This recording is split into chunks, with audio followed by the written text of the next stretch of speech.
ప్రార్థన. కృపగల తండ్రి, పరిపూర్ణుడా, మేము నీకు నమ్మకస్తులమై ఉన్నప్పటికీ ఈ లోకంలో చాలా కష్టాలు పడుతున్నాం.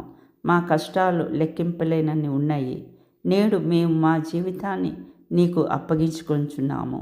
నీకు సమస్తము సాధ్యమని మేము నేడు నమ్ముచున్నాము.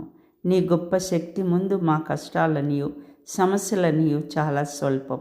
కష్టమైన మా సమస్యలన్నిటినీ నీ శక్తిగల హస్తాలతో ఈనాడు పరిష్కరించము. దేవా, మేము ఎల్లప్పుడూ నీ యందు నమ్మకం కలిగి ఉండినట్లు, నీ మెండైన దీవెనలు మేము వారసులమగునట్లు మాకు సహాయం చేయము.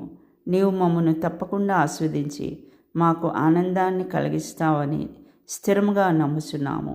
మేము శక్తిహీనులంగా ఉన్నప్పుడు నీ శక్తిని మాకు అనుగ్రహించి మమ్మను శక్తిమంతులుగా మార్చము.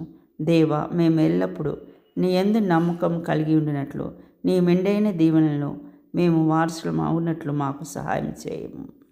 మా మనస్సు ఎల్లప్పుడూ నిన్ను ఆనుకుని జీవించినట్లు సహాయం చేయమని యేసుక్రీస్తు నామంలో ప్రార్థించున్నాం తండ్రి. ఆమెన్.